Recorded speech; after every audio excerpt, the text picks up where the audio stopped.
When you normalize language, like from the river to the sea, when you normalize language, like globalize the Intifada, when you normalize language, like, again, Israel is a Nazi state, this create the conditions in which people feel not just compelled, but almost obligated, Lulu, to do horrible things. I'm Lulu Garcia-Navarro, and this is The Interview. I covered the Middle East for a long time as a foreign correspondent, and I can safely say that this moment is a moment like no other in my memory. Here in the U.S., anti-Semitism and how it relates to criticism of Israel has become central to debates around free speech, immigration, no one has a right to a student visa, national security, and fundamentally what it means to feel safe and welcome in this country. One of the central figures in this debate is Jonathan Greenblatt, the head of the Anti-Defamation League, or ADL. Founded more than 100 years ago, the ADL's stated mission is to, quote, stop the defamation of the Jewish people and to secure justice and fair treatment to all. Under Greenblatt's decade-long tenure, the ADL has tracked a precipitous rise in anti-Semitic incidents across the country, which is why I wanted to talk to Jonathan Greenblatt about how he sees this moment. Thank you so much for joining the interview. I'm so glad you're here today. Thank you so much for having me, Lulu. I want to start with a big question that I know you think about a lot, which is, what is the situation, in your estimation, for Jews in America right now? I think this is a time of great concern for Jews all over the United States. You know, at ADL, we track anti-Semitism, we measure attitudes, and we also track incidents. And we've never really seen a time like this, at least not in recent memory. So on the one hand, elevated or intense anti-Semitic attitudes as a percent of the population have more than doubled in the last 5 years. And we also track incidents. What I can tell you is last year, 2024, was the worst year we had ever recorded in terms of acts of harassment, vandalism, and violence directed at Jewish people or Jewish institutions. That was the 5th time in the last 6 years that we've broken a new record. And if I look back over the 10 years since I became ADL CEO, the number's up 10x where it was when I started on the job. That's why I wanted to have you here today, because you have been in charge of the ADL since 2015. And this is a moment in America where anti-Semitism is up. It's an increasing problem. It's at the center of our politics. It's at the center of debates about hate, free speech, and of course, Israel and the war in Gaza. I'd like to understand, though, first, a little bit about you and how you came to this work. Sure. You grew up in Connecticut. It's true. Little town in Connecticut. Yeah. Can you just tell me a little bit about your experience as a young Jewish person there? Yeah, I was born in New Haven and raised in Trumbull, Connecticut, which is a nice but somewhat nondescript place. There was a Jewish population, not too big. And, you know, anti-Semitism, I mean, I experienced some of it, right? I had pennies thrown at me in middle school. I had comments made to me in high school by people who I didn't like, and sometimes even friends might say something like, oh, you really Jewed me down. So I had comments like that and moments like that, but it was not the foremost thing in my life. However, I'm the grandson of a Holocaust survivor from Germany. All my grandparents were from Europe. All came to the United States fleeing persecution, seeking opportunity, you know, wanting refuge. So for me, anti-Semitism wasn't in the foreground. It was always in the background, I would say. Did you grow up with a strong sense of your Jewish identity? Oh, yes. I grew up in a home that wasn't overly religious, but we were very sort of Jewishly identified. I went to synagogue. I was bar mitzvah. Grew up in a very Zionist home, right? Very supportive of the state of Israel. But for me, being Jewish was always something I did sort of behind the scenes at home. It was never part of my public life until I took this job.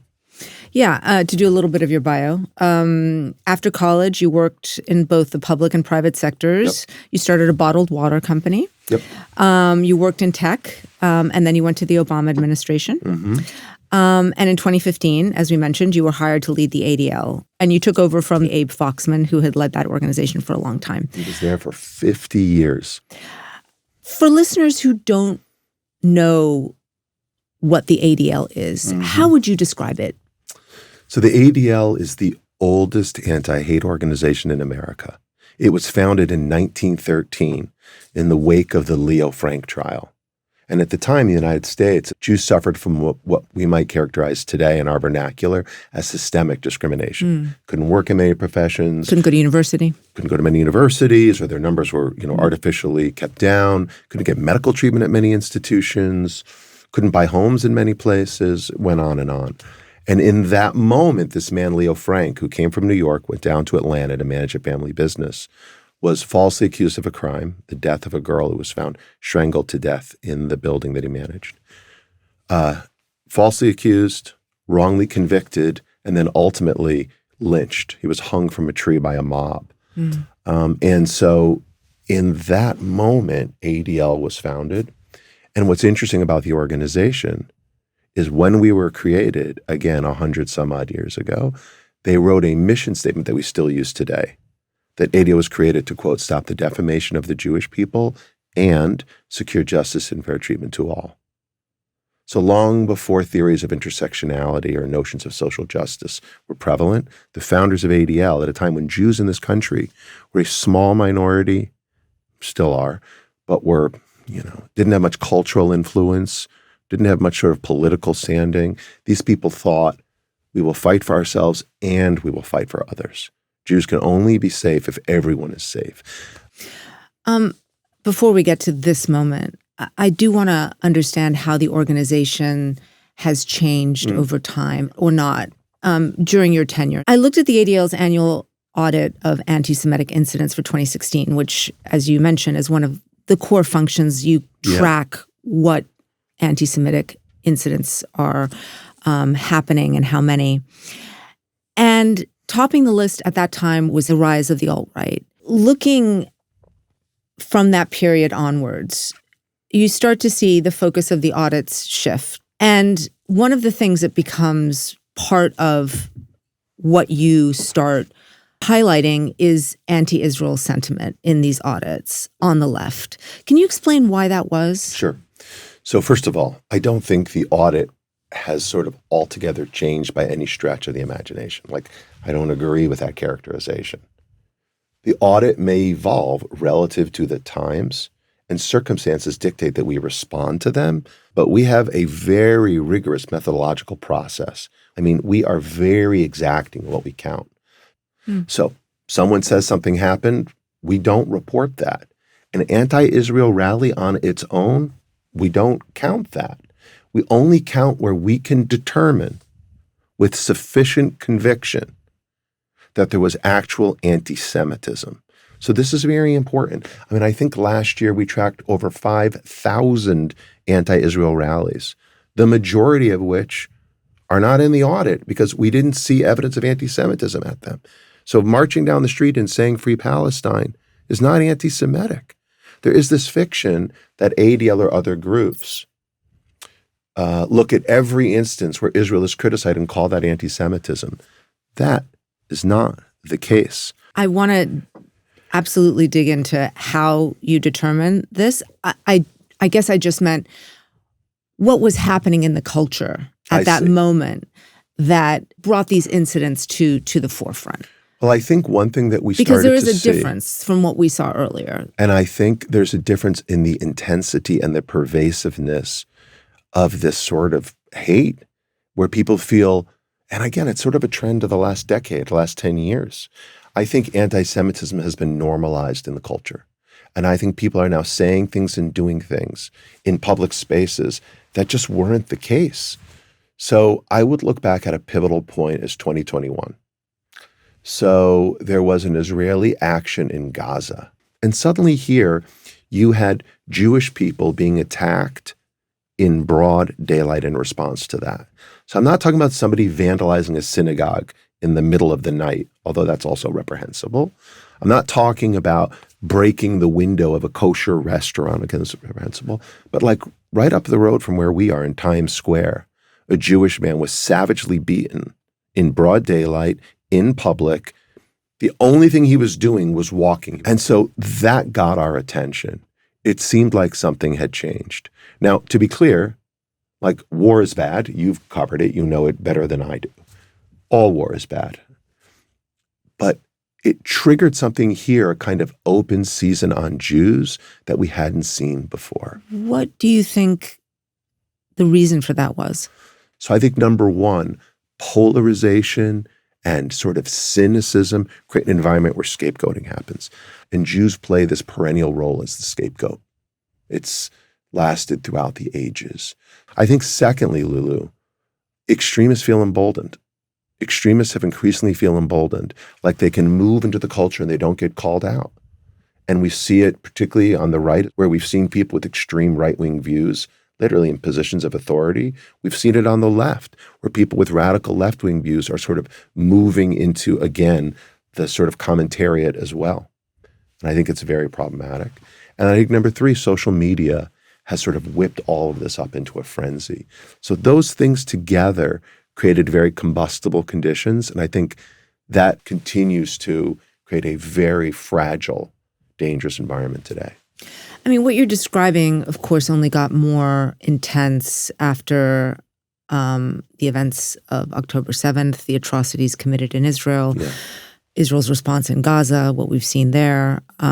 It's turbocharged the debate, both about what anti-Semitism is and has turbocharged anti-Semitism itself.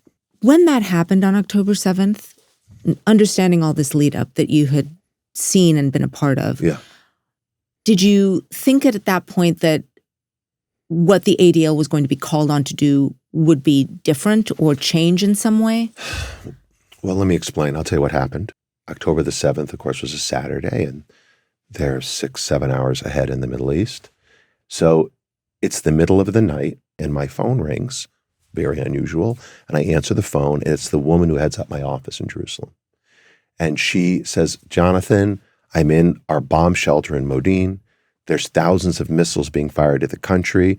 So there are missiles, and we put on CNN, and it wasn't even being reported on CNN yet. So we were confused, what's really going on? But it became very clear, because my phone was then buzzing and buzzing and buzzing, that something really big was going on. So I ended up going into the office, we all did, and we were fairly sort of overwhelmed and stunned. I mean, it was terrifying. But then what happened, Lulu, is then in the afternoon, we started getting different kind of reports. I remember getting a call or a text, it was somewhere here in the city by NYU, of like a rally, like a pro-Hamas rally that was taking place where people were cheering what had happened. And then we started getting reports of similar things. And then we started seeing all the tweets, all the posts, the hang glider emojis, the people celebrating. And this was really astonishing, meaning what I had not seen up until that time was this like public outpouring of hate. I think a lot of us in the Jewish community, you ask like, what's going on? You know, what's the mood? I think people are still reeling from that today. I know I am. Did you feel like because of the severity of the reaction that you had to focus more on Israel, and did it change your perception of how you had to sort of look at what was happening here in America? I wouldn't say that, no. So I wouldn't say that because what was happening there meant we had to change our approach here, no.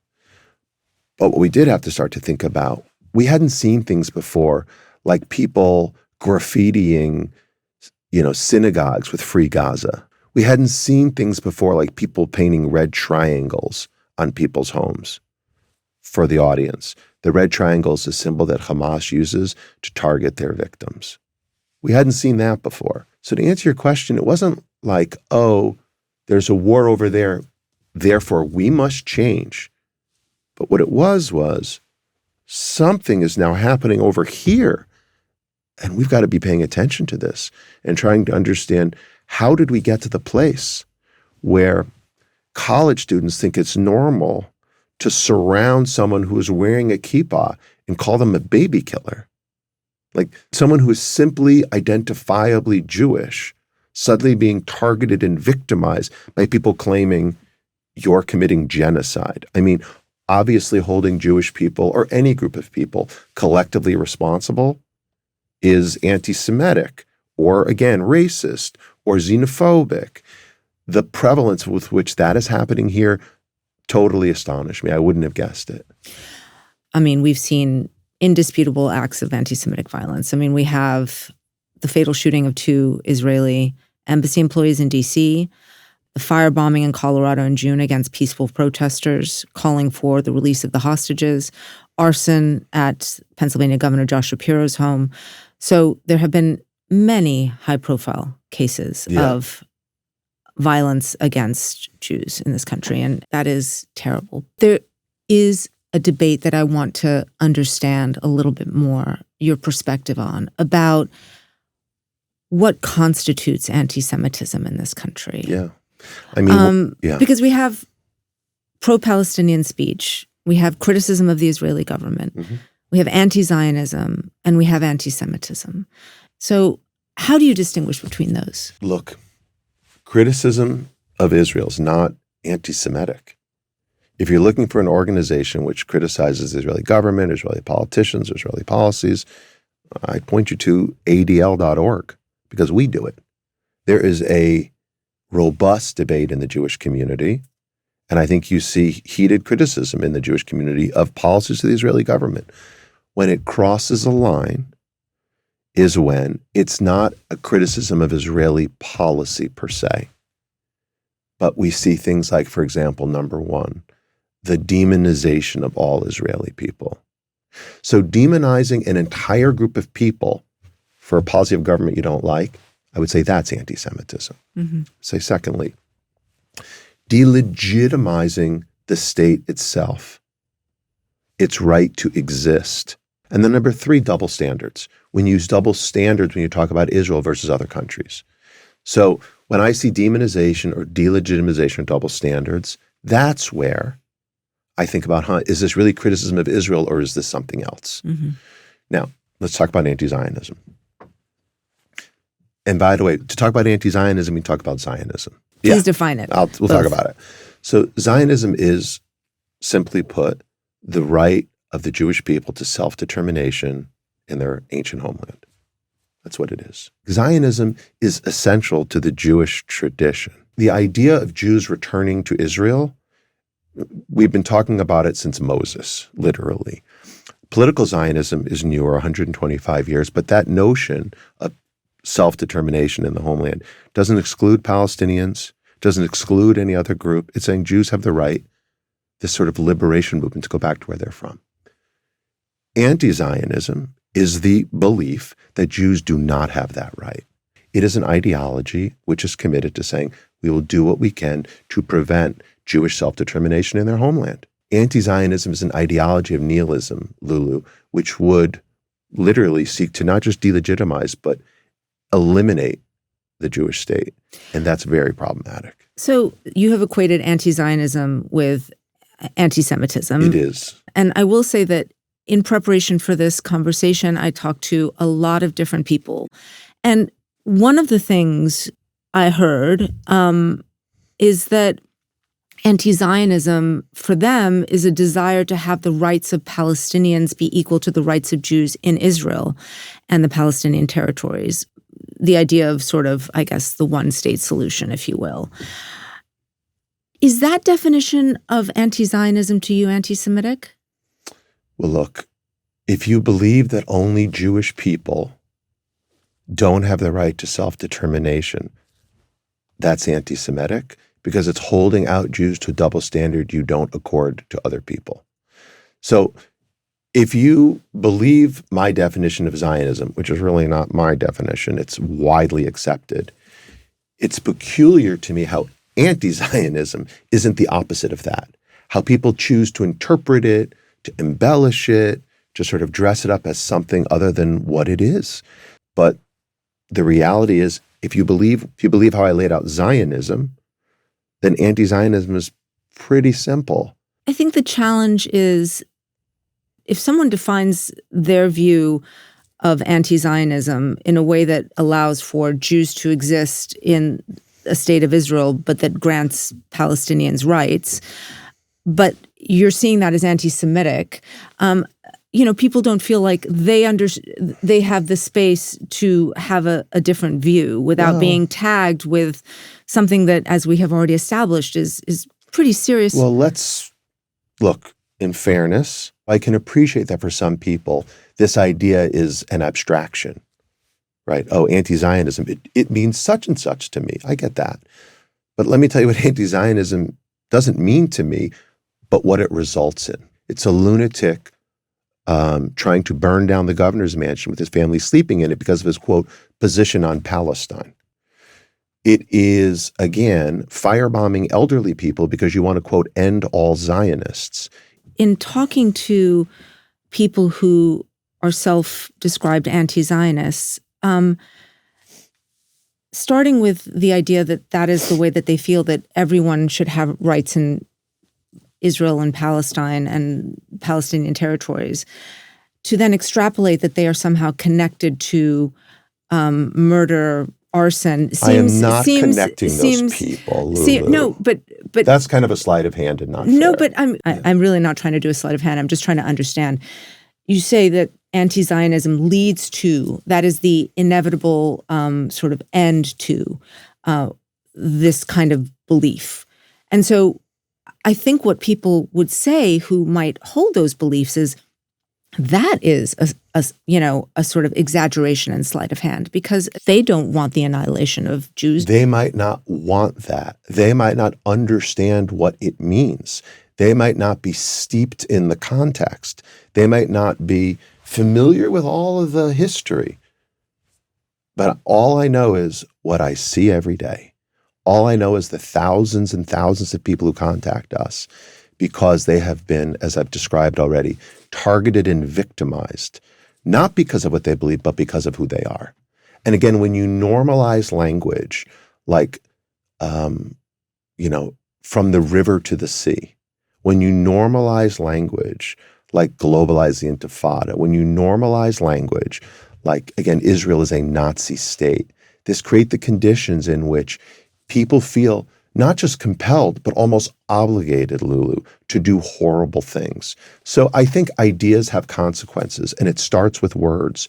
And what I'm saying to you is, again, Zionism is one thing. The opposite of that is not look, let's have an ideal one state where everyone is.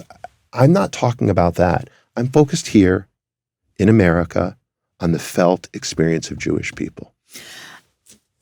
I'm sure you saw my colleague Ezra Klein's recent piece on divisions within the Jewish community, because this is not just an active debate outside of the Jewish community. These definitions and how they're interpreted are also very vigorously debated within the Jewish community. Absolutely.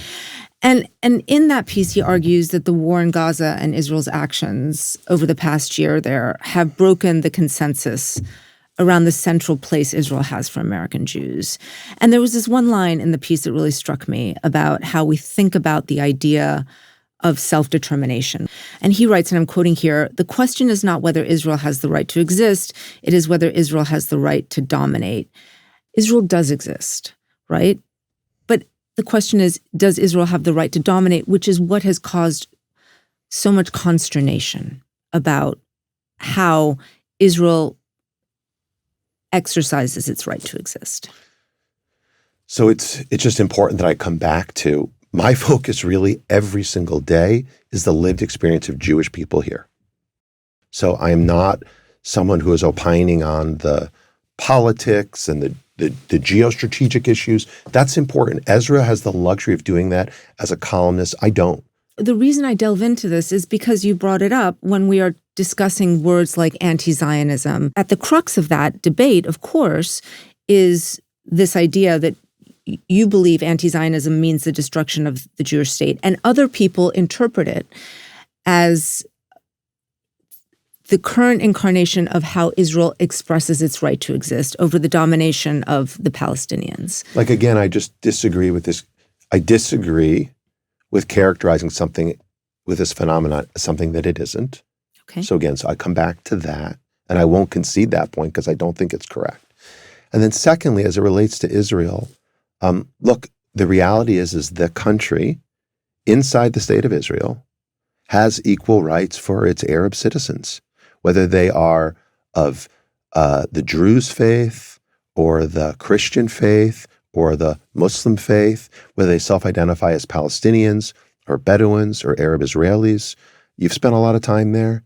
You've probably been to... And I would say, at a minimum, there are many examples of treatment that is not equitable. And I think that's what's so hard for many people about the clear distinction that you're sort of making. Israel's it's a democracy, unlike all the other countries in the region. It's imperfect, like all democracies on the planet, including the one we're living in today. And we hold it to a very high standard because it's a democracy. We may object to certain things, practices that state is doing, and yet somehow people use that to rationalize and justify actions against American Jews here. I don't know that any rational person is supporting Jews being treated badly in America. What I'm trying to understand is this definition here, right? About what are these different buckets? How are they defined? And then how does that actually play out in real life in the United States? So, for example, I want to talk a little bit about the situation on U.S. college campuses. Sure. Because shortly after October 7th, the ADL and the Brandeis Center wrote a letter to nearly 200 universities. You said that the group Students for Justice in Palestine, which is a group that the ADL has focused on, should be investigated for materially supporting a foreign terrorist organization, which can carry a penalty of up to 20 years in prison. So critics of that letter and that position have said that the ADL is trying to suppress pro-Palestinian speech because the definition of material support for terrorism is actually vague in the statutes. Let's talk about it. Yeah, First can you of all, explain why that letter and what that means? Let's talk about the letter. And so just to sort of set the stage, I believe in a two-state solution. I believe that Israelis will never truly have safety and security unless Palestinians also have a degree of dignity and equality in a state of their own. Let's just establish that. Let's make sure that's clear. But let's talk about SJP. So as I mentioned earlier, October the 7th was this extraordinary moment. We all went to the office and we were there on the 8th and all the days since. And on the 8th, the person who runs our Center on Extremism, the group at ADL, which monitors and disrupts extremist threats, he reached out to me and said, hey, you need to see this. And one of our people was in an SJP national chat on October the 8th. And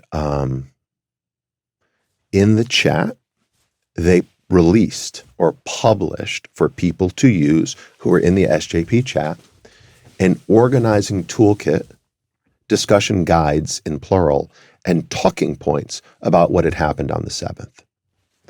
Now, mind you, we were literally still trying to figure out what was going on the 8th. I'm sure you remember, you were covering the story. There was still fighting going on. We didn't know exactly what had happened, who had perpetrated it. And yet SJP on the 8th already had their narrative very well developed. One of the things that caught our attention on the 8th is Lulu. They went from referring to the state of Israel as Israel in their materials to only referring to it as the Zionist entity. Mm-hmm. Now, you know this for your audience. Zionist entity is how the Islamic Republic of Iran and Hamas and Hezbollah refer to Israel. On the 8th, they used terms like genocide to describe what was happening in Gaza. And they also talked about, they were sort of praising what had happened on the 7th. It was really still happening, the kind of direct conflict with the Zionist entity. So when we saw this definitely got our attention. This is not what you see from other groups on campus. There was a level of language here that seemed wholesale adopted, again, from Hamas. And then what we proceeded to see was SJP continue to amplify and spread narratives through their social media, through their on-the-ground protests, and use tactics that were way beyond anything we'd ever seen before from groups criticizing Israel on college campuses. Well, let me ask you this, because the Supreme Court held in 2010 that law that you asked them to be looked into over only applies to actions, quote, performed in coordination with, and I'm quoting here, at the direction of a terrorist organization, and not to independent advocacy. So are you saying that you believe those materials came from Hamas? Well, I can tell you that directly? I don't know where it was coming from. We felt like this was a group with a pattern of behavior that already had our attention, that was clearly expressing a desire to escalate right here, and we thought it merited attention. I absolutely stand by that. Does that mean that they're in direct connection with that? I don't know. What it meant was we identified again. But 200 schools, students being looked into for material support for terrorism, I mean, that is a very serious allegation that the Supreme Court already looked at and said, basically, you have to be in direct coordination with a terrorist entity. I mean, again, I'm just wondering, did you believe that that's what was happening? The language they were using, the tactics they were expressing support for, were in direct alignment with a terrorist organization. That is a different thing, though, than actually being directed by and in communication with a terrorist organization. You know, we track extremists and we've been doing it for decades and decades and decades. This gives us the ability to degree of pattern recognition, and we clearly saw extraordinarily concerning behavior that led us to think this needs to be looked at. Guess what? All of our concerns have borne out to be correct about what was going to happen on those campuses. Since those days, Jewish students have been targeted, victimized, and vilified, in large part by campaigns organized and executed by SJP. Like, that's literally happened on our campuses. And I can go line by line and tell you the stories of all the individuals who've experienced this. I don't want to belabor the point. I just think it's slightly different what you're talking about, what actually happened on campuses, and the accusation of material support for terrorism. Those are slightly two different things. So look, on March 5th, at the takeover of the Barnard Library right here in New York City, Quad, which is the SJP, they banned the SJP chapter at Columbia for its behavior, and the students immediately reconstituted it as Quad. That's what they call it. And those students literally handed out Hamas literature. How do I know that? Because I went to the campus the following morning, and the students who were there in the library as it was taken over by the Quad students said, "Here, Jonathan, look at what they were handing out. Pamphlets that said Hamas Media Office on it. I'll bring one to the next time we meet so you can see it for yourself." So look, did Hamas send that to them? Did they download it? I don't really know what the process was of coordinating, but you can't hand out ISIS literature, in front of Low Library at Columbia. I guess you could, and you may be detained for doing that. Is that speech or is that conduct? In the same vein, I'd like to sort of understand your position on Mahmoud Khalil, the Columbia University graduate who was initially detained under a different law that says his actions were a foreign policy threat and that he can be deported because of that. He is, of course, married to an American. He has a green card. The ADL supported his arrest when it happened, posting on X, "We appreciate the Trump administration's broad, bold set of efforts to counter campus anti-Semitism." Again, I'm quoting, "And this action further illustrates that resolve by holding alleged perpetrators responsible for their actions." Are you comfortable with the way this administration has been using the threat of deportation against protesters? Okay, so a few things. First of all, we deeply, profoundly believe as an organization that, again, we've been doing civil rights for over 100 years, in freedom of speech, freedom of expression, the ability to protest without fear of sort of political or reprisal. This is fundamental to our belief system. And so for me, it's not about speech, it's about conduct. There's lots of ways you can protest the actions of what's happening, of the Israeli government, things in the Middle East. without using violent rhetoric or justifying violence. Again, there's lots of groups who do this, Lulu, who don't use this kind of language or these tactics. I mean, I will say on CNN, Khalil said publicly, anti-Semitism and any form of racism has no place on campus and in this movement. I guess when asked, he wouldn't condemn Hamas at the same time in that same interview. I would ask you, though, about, again, the legal repercussions for some of these issues over speech. Well, that's I guess what I'm asking. If you read the full sort of post, what I said when Mr. Khalil was detained was that he needed due process. And I continue to believe he and every other person who is detained or arrested or all of that, like due process is also fundamental to our legal system, fundamental to— That law, though, had been very rarely used at that point. I mean, and this is where language becomes so important because at a trial, which is about his deportations and others, a senior State Department official testified. Student visa holders are having their social media screened for criticism of Israel, including the current war in Gaza. And the State Department official said that is the practice at the moment. And in his testimony, this official said, and I'm quoting, "In my understanding, anti-Semites will sometimes try to hide their views and say that they're not against Jews. They're just against Israel, which is a farcical argument." He added, "It's just a dodge." And so I'm just wondering how you think this is all being implemented. I mean, should students not get visas if they've criticized Israel? Look, of course, that's absurd. So what I'm focused on is not what people think, but what they do. This is why these conversations about anti-Zionism, as if we're some abstraction, are kind of problematic for me, because I deal in the reality, again, the lived experience of Jewish students. Sure. But I'm saying— But this is a reality of how this is now being implemented by policy in this government. I got to be frank. I don't know who that State Department official was, but I don't agree that you can keep people out of the United States because they are anti-Semitic or racist or sexist or express any other prejudices. I don't believe in this concept of thought police.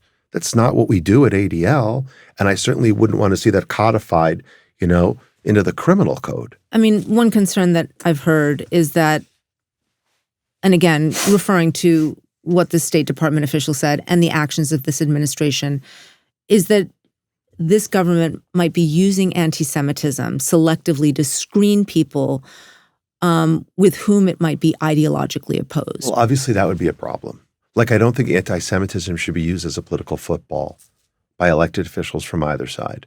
And so to the extent that the Trump administration or any administration would use it as a pretext to go after people who they don't like or with whom they don't agree on a broader set of issues, clearly I wouldn't agree with that. All right. We're going to leave it here because we're actually at time, although I have lots. I know. This went fast. This went fast. We've been in it. But we're going to talk again, and there's plenty more to talk about. Super good. I really appreciate your time. Look, I appreciate your questions. I talked to Greenblatt again, and we get into criticisms that the ADL has gotten too close to the Trump administration.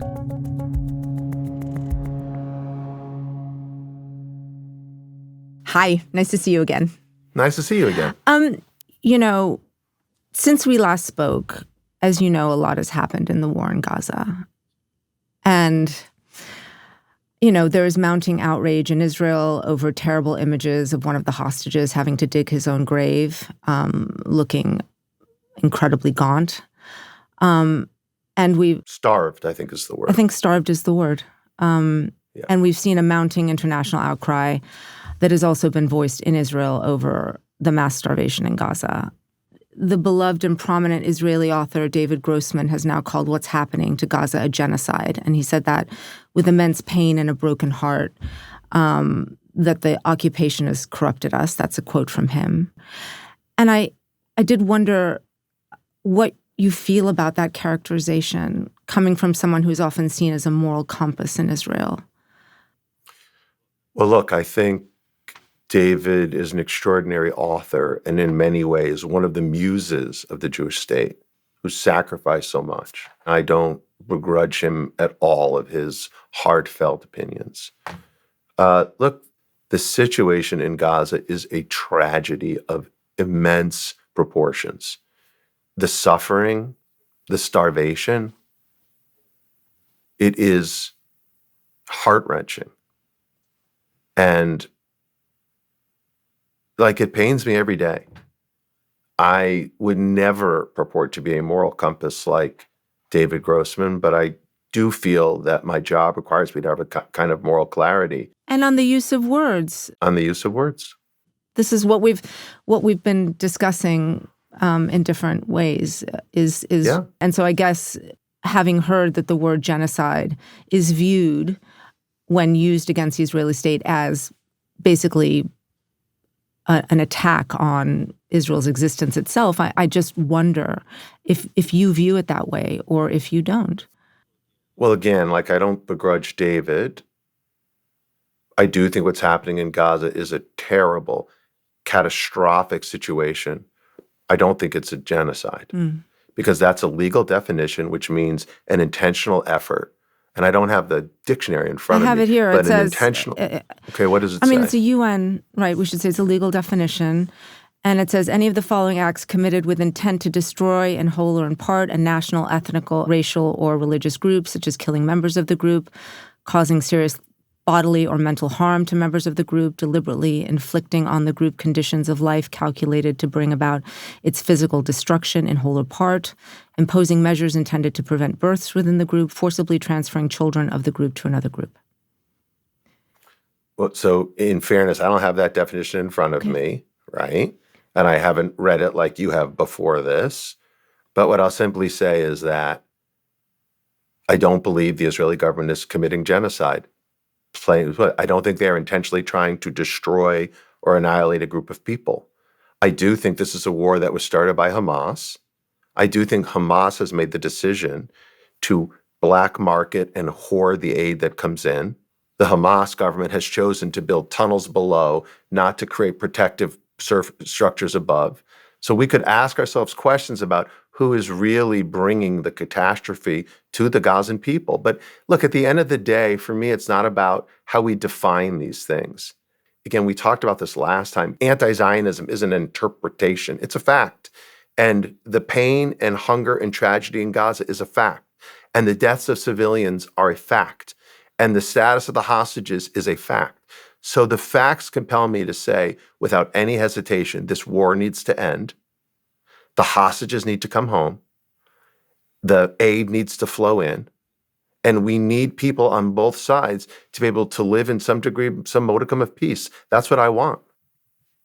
The reason I bring up the use of the word genocide, and we should also say that, Ehud Olmert, the former prime minister of Israel, is now calling Israel's actions war crimes, right? So again, use of these words is that these questions on the words that one uses are at the heart of what I hear many people asking about this war, including Jews, which is, how can they support Zionism if this is the current manifestation of Zionism? Well, look, it's like, how can you support Islam if Ayatollah Khomeini is the progenitor of it? How can you support Christianity if the Crusades happened? How can you support America if you disagree with President Trump's policies? Or even in the face of larger scale disasters like slavery? So again, Zionism is the right of a people to self-determination. You can be upset with the policies of a government. But again, if you didn't say in the wake of enslavement of Africans, America should be destroyed, if you didn't say in the wake of the Crusades, Christianity has no legitimacy, if you don't say in the wake of the oppression of women for centuries, Islam has no right, then why would you feel differently about this? Again, I'm trying to characterize, I think, what people have been. I appreciate that you are struggling, and with, I'm just trying to clarify for you why I find the presentation so problematic. Yeah, I mean, what people are trying to understand is how far that right to self-determination extends. If self-determination means having a nation that is majority Jewish, does the right to self-determination permit Israel to deny others their civil and human rights to maintain it? Well, look, I think that's fair. It's a reasonable question to ask. And the reality is that people inside the state of Israel have civil and human rights. At the end of the day, if you're looking for a country anywhere in the world that treats everyone perfectly, I don't think you'll find one. If you're looking for a country in the Middle East, a democracy with corrective capacity, that's the state of Israel. And the rights that are enjoyed by minorities there, if you just compare it to other countries in the region, Muslims and Druze and religious minorities have more, and ethnic minorities have more rights in Israel than in any other country in the region, Lulu. I do want to bring the conversation back to the U.S. and the work that the ADL is doing.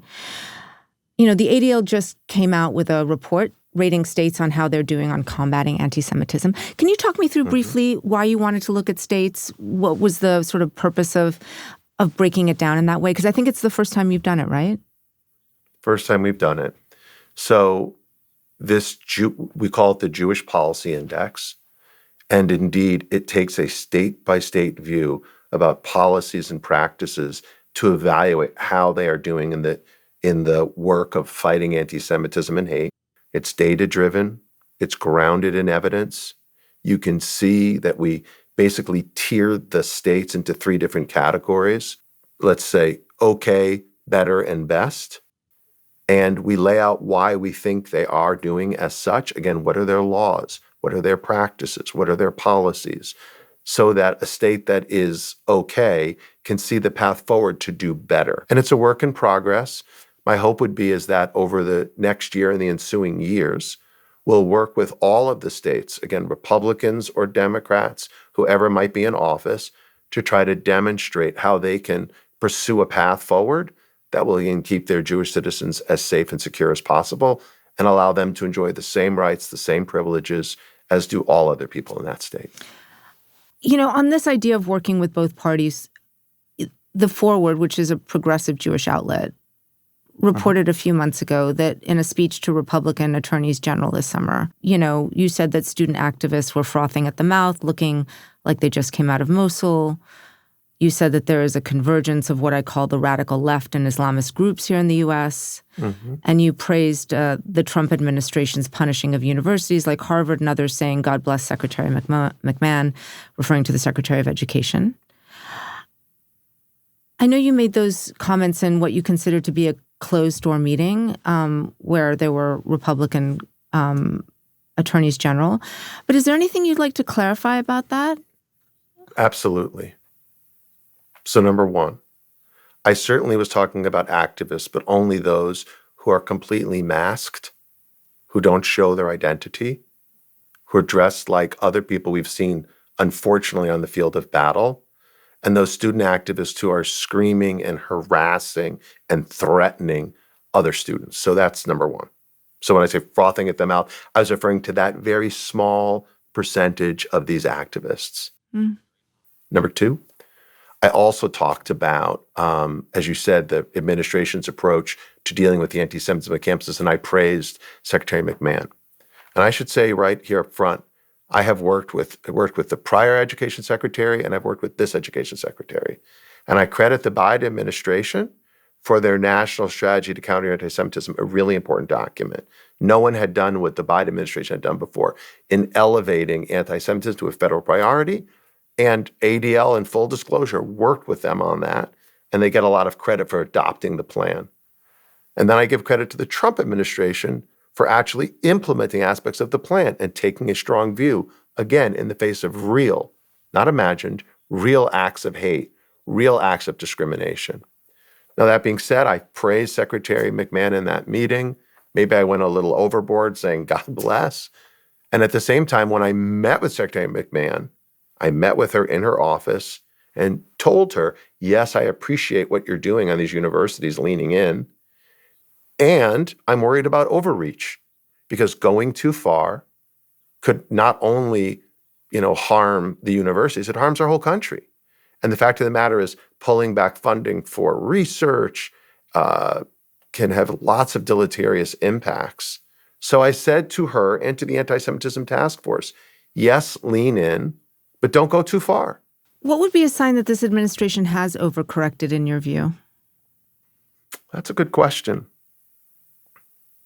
Well, I think to the extent that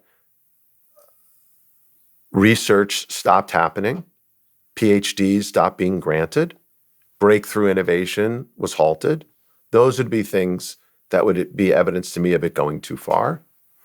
On the other hand, like we've just saw the settlement with Colombia, there was another recent settlement.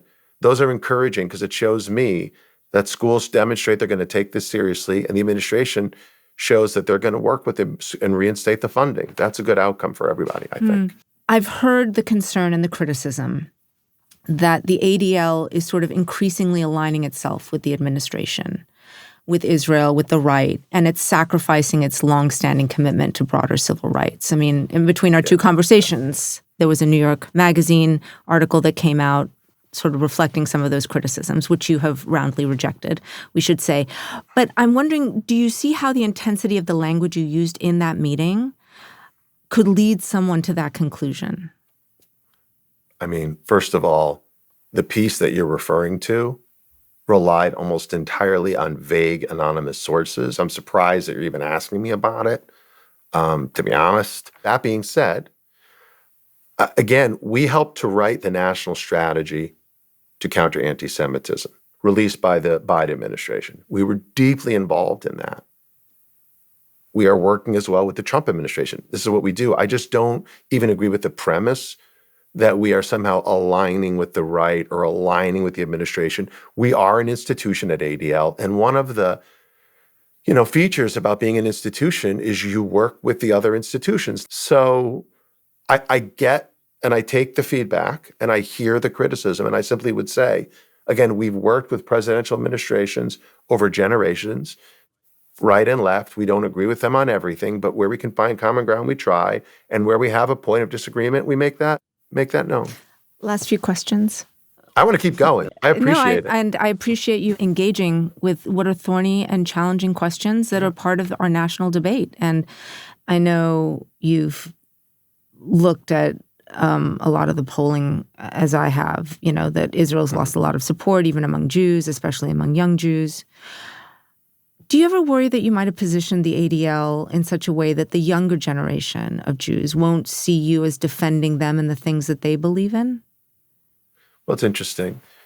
90% of Jews in the polling that I've seen, or the surveys that I've seen, believe in the right of the state of Israel to exist, i.e. they are Zionist.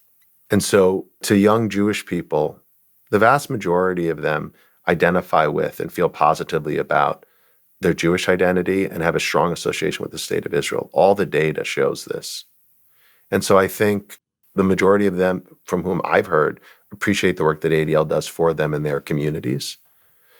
So I don't really think about this question, how have you positioned ADL?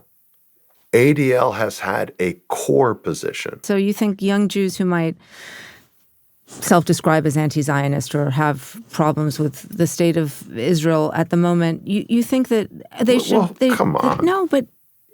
Well, come on. But is it... No, but I'm... Like, I have problems with policies of the state of Israel. But when you talk about the young Jews who are defined as anti-Zionist, Lulu, like, there are young Hispanic people who support President Trump's policies at the border. Okay? There are young Hispanic people who voted for President Trump. But the vast majority and the mainstream organizations fighting for the rights of immigrants don't agree with that. But there are some who do. There are some who do. Look, there's Blacks for Trump, and there's a whole movement among a portion of African Americans who deeply believe in the president. But like, would you say to the NAACP CEO, why don't you represent them? No, like, it's less than why don't you represent them. It's more a question of, as an organization that helps define anti-Semitism and has defined it as anti-Zionism, at a moment when these things are being debated. I mean, I hate to come back to this, but we've seen expressed that a lot of, and I've heard it from them, a lot of younger Jews, and I've heard it from the members of the Jewish community that there is... What polls are you seeing? Like, I understand anecdotally you may have heard it from some people. I believe there may be a bit of a selection bias there. Like, let me ask, have you gone to any of the mainstream synagogues, like in New York City? Like the ones with the largest membership, and asked them? I would encourage you, go to 92Y, go to the West Side JCC, go to Central, Park Avenue, Rodef Sholem, Go to KJ, like go to all these large Jewish synagogues and ask where their young people are. Like, again, you can go to Brooklyn and find 3 synagogues, or by the way, and I appreciate you can go to answering the Columbia. question. I am simply, from the things that I've seen. But you're giving the audience a very narrow, biased view, as if that's where all Jewish young people are. I'm asking a question, and you're responding and saying that's not where you think it is, and you're not worried about it. I'm responding to the question and saying, I don't think on a day-to-day basis how am I positioning ADL. I'm focused on defending the Jewish people. And those who want to pontificate, like it must be nice. This is not you. But it must be nice for those people in the commentariat to like have these views. And so, yeah, I do think it is fair to say many Jewish people are upset about the war, aspects of its prosecution, the human toll, etc. That doesn't mean they think we should eliminate the Jewish state. And I think that's sort of the logic behind your question. That's why I don't agree with the logic, Lulu. There's so much you get right. And I think on this, you're just wrong. You know, we started this conversation talking about how this is a terrible time for American Jews, no matter how they feel about the war. And, you know, you've spent the last 10 years of your life focused on protecting Jews in this country. What do you want your audience to understand about how they can help fight anti-Semitism? Like to the ordinary person? Yeah, to the ordinary person. It's a good question. I deal with so many people who are dealing with pain, but usually it's ADL coming in to try to help them, you know. But on a person-to-person, human level, look, I really believe in this idea of sort of radical empathy and being there for others, not because it's a quid pro quo, but because it's the right thing to do and opening your heart. So I guess what I would say to the non-Jewish person at the individual level is to, number one, when you see something, say something, like speak up, and try to have that radical empathy for your Jewish peer or colleague or friend or family member, and go to them and try to, when something happens, like say something. Number two, I think we can all educate ourselves and get the facts.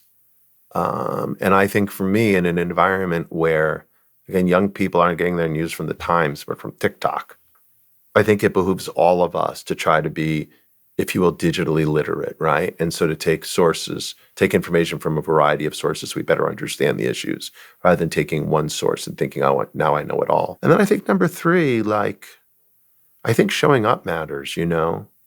One of the most powerful things that I did in my job was when Reverend Al Sharpton and I went down to Florida for a memorial service after a young Black woman was shot and killed in an act of senseless violence. And being there in that Black church kind of environment I hadn't been in before. And just being present, just showing up really mattered. And I got lots of positive feedback from the parishioners who probably did expect to see the head of the ADL, like sitting in the pews for this service. Showing up. And so we can all show up in lots of ways, but showing up for another community, maybe in a way that's unexpected, can be a small gesture can be incredibly meaningful. So I guess those are the things I would say. Speak up, like learn the issues, and show up when you can.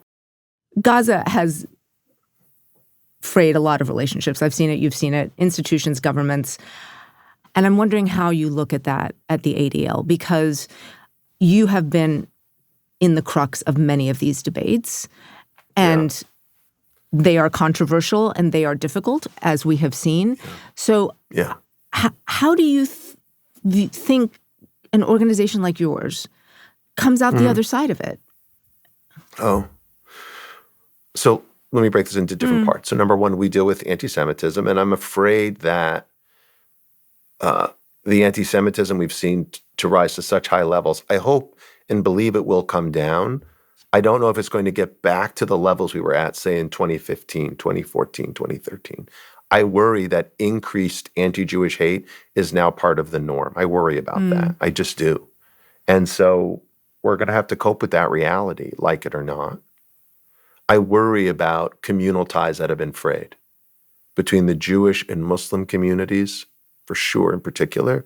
I mean, so many Muslim people, like Jewish people, are outraged by what's happened in the war, like they were outraged by what happened on October the 7th, and how they come together and forge bonds, I think, is really important.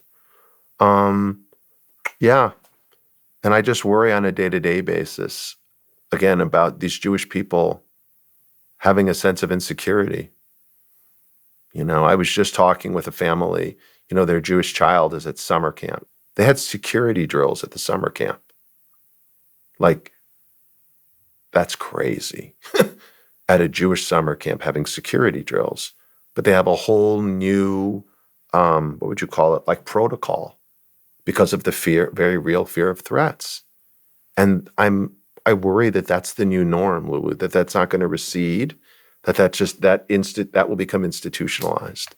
So I do think on the other side, not just of the war, but of this last decade, when we've seen such a rise of hate, when we've seen hate from podcasters on the right and on the left, when we've seen explicit acts of violence, from Pittsburgh to Boulder, coming from all sides, I worry that American Jews are now living with a kind of anxiety that's well-founded.